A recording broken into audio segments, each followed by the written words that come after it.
Thank you to Squarespace for sponsoring this video. This is Gus, and he's a total slob, so we need to build his natural habitat, his disgusting bedroom. We're making it a total wreck, so the first thing we'll add is this gross bed that has food stains all over it. This is his gaming chair where he spends like 10 hours a day raging. I added some dirty laundry as well. He has a trash bin in the corner, but it's overflowing because he refuses to ever take it out. His dresser is also piled high with junk. He hasn't brushed his hair in forever because he lost it under his bed. Every day he just hangs out in his room, drinking Slurpees and eating junk food, and it's caused him to gain a ton of weight and be really out of shape. And his parents have sadly just decided to pay for all of his bills. The rest of the house isn't any better. The floorboards in the kitchen are torn up with broken and missing planks. On the kitchen counter, you'll find a spilled glass of Mountain Dew, and in the sink there's dirty dishes as well. The house also has a rat infestation because Gus leaves food out all of the time, like this bowl of rotting soup. The bathroom is even worse, with stains all over the floor, and let's just say the toilet stopped working a long time ago. The roof segments of the house are both removable, and outside you'll find details like these boarded up windows. The yard hasn't been taken care of, and there's weeds growing everywhere, along with a dead bush. I think it's safe to say that his living conditions are absolutely terrible, but it's entirely his own fault. Next, we're going to build Gus's car, which is an old rusted out piece of junk that he hasn't taken care of. So I gathered up a bunch of brown pieces and these orange ones that are perfect for rust. What's sad about the car is that it actually has a lot of potential, but Gus has completely trashed it. The wheels on it don't even match. Under the hood, I used cool pieces for the engine, like this bendable tube piece, along with this Technic macaroni bar. There's just enough room for Gus, a steering wheel, and a radio. Whenever he is forced to work on it, he always rushes and never fixes anything properly, which inevitably leads to it breaking down again soon afterward. On top of everything about his life being a mess, he's not a good person either. One day he heard an ice cream truck driving up, but by the time he got over to ask for some, it was all sold out. We're out. In a fit of rage, he stomped over and stole one of the kids' popsicles. As he ran off, he heard her crying and felt bad, so he kept running, but knocked over a grandma and felt even worse. I've fallen, and I can't get up! To get his mind off of it, him and a friend shot crossbows and slingshots back at his house. They were aiming at these targets, which actually fall back when they get hit, but for some reason, they set them up in front of the windows. As they were hanging out, a girl came walking down the street. Oh yeah. Should I ask her out? Definitely, my dude. Righteous. Hey, baby. I'm no David, but I'd sure like to sling a shot at taking you on a date. I would never go on a date with a guy like you. You have nothing to offer.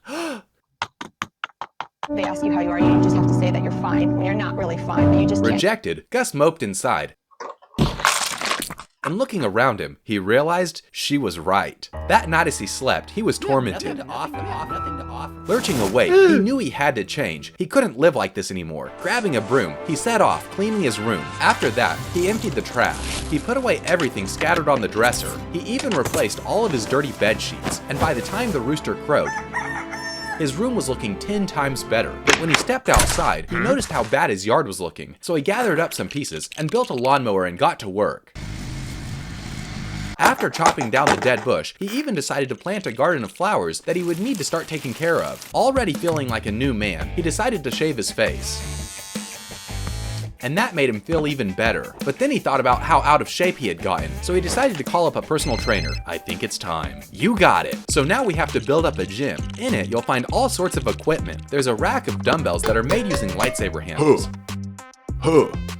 A set of tires to test agility, and a ton of other equipment that athletes are using to work out. When Gus and his trainer arrived, they started with pull-ups, but he struggled. To get some cardio, they moved on to this treadmill that is fully functional and can even be motorized. Unfortunately, Gus lost control of how to work it. Next up, they moved on to the squat rack. Never skip spine day.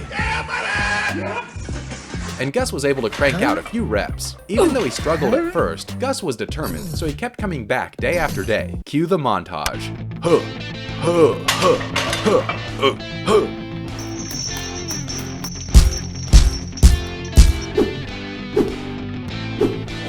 And before he knew it, Gus's physique had completely changed.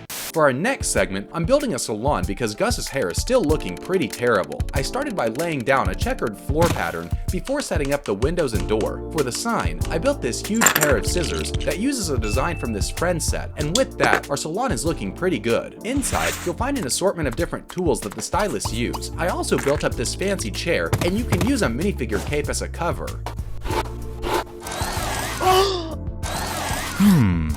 Oh no! Oh yeah. And after settling on the perfect haircut, Gus was feeling fresher than ever, but his transformation wasn't complete because he was still wearing the same dirty clothes that didn't even fit him anymore. We need to make a department store where Gus will be able to get a new wardrobe. To make it fancy, the first thing I built up was this rotating door. I then gathered up a ton of gold parts and set off building the rest of it. It has some cool details like these flags, and I use these round clear pieces to make displays for mannequins that can show off all of the latest fashion trends. Inside there's a rack of clothes with a bunch of styles, as well as a display stand showing off a collection of pants. When Gus arrived at the store, he went around in the door a few times just for fun. After that, he was greeted by the two salespeople who worked there. They seemed nice at first, but were really pushy, so he decided to look on his own. But after walking away, he could tell they were staring at him like he was going to steal something. After trying on a ton of different clothes, Gus found some that he really liked. He didn't want to get his new clothes rusty and dirty, so he decided it was time to fix up his old car. So he gathered up his tools and got to work.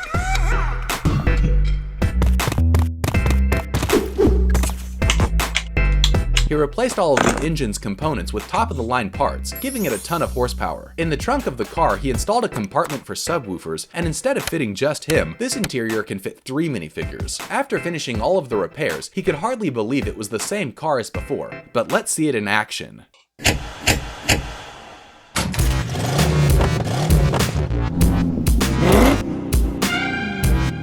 To make the fog effect, I thought about buying a machine, but they were expensive, so I created my own method using this humidifier that I already had. However, the mist wasn't controllable and just floated all over, so I used this really bendable rubber straw that worked surprisingly well to direct the fog where I wanted it to go, and I definitely think I'll use this effect in the future for spooky scenes and other stuff.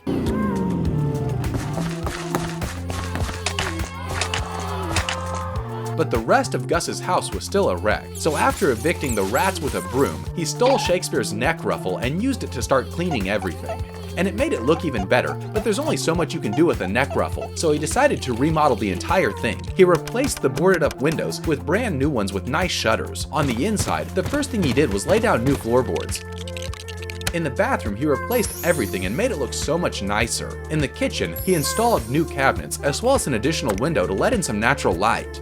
And with all of the new features, his house is the cleanest and most comfortable it's ever been. Compared to before, I think it's safe to say that the renovations made Gus's house way nicer. However, all of these improvements cost him a lot of money, so he had to get a job, and since he didn't have any work experience, what better place than McDonald's? For it, I'm going with the classic colorful version. McDonald's seriously got old and depressed, so after building all of it up, I added this cool roof with the classic shape. However, I forgot to add those cool lines. There, that's better. This wall swings out to show the inside, where I set up the kitchen, which has all of the burger ingredients and a couple of paper bags. In the dining area, there's a couple of seats where minifigures can enjoy their meals and hang out. I also built this quarter pounder with cheese that uses this cool bun piece. It's an exclusive part that only ever came in Scooby-Doo sets. Outside in the drive-thru, you'll find this large menu board showing some of the burgers and fries that customers can pick, and when they pull around to the window, it can slide open, where Gus will hand them their food. For the final addition, I had to add the giant golden arches, which are large enough to be seen from any of the nearby streets. After working diligently for a couple of months, Gus worked his way up and was even named Employee of the Month. And one day during his shift, a lady walked in. And with all of his new skills, who knows what could happen? If you have a hobby you're looking to share, why not try building your own website? I've been using Squarespace to catalog my videos outside of YouTube, and this comes with a ton of benefits. Squarespace's Fluid Engine makes customizing your web pages incredibly easy. It's as simple as dragging, dropping, and resizing, allowing you to have complete control over how you present your content. Additionally, if you have multiple social media accounts like Facebook, Instagram, Flickr, or Pinterest, you can integrate all of them in one place on your Squarespace website. If you want some guidance experience when you start, then try one of Squarespace's templates. They offer countless styles and categories, so pick one that fits what you're going for and then customize it however you want. If you want to connect with your audience, you can create exclusive member areas, set up courses, or schedule live streams and events. If you're business oriented, you can establish an online store where you can sell physical goods as well as digital ones. Go to squarespace.com/BradsBrickpost to start your own website today with a free trial, and at checkout, use code BradsBrickpost to save 10% off your first purchase of a website or domain. And thank you to Squarespace for sponsoring this video.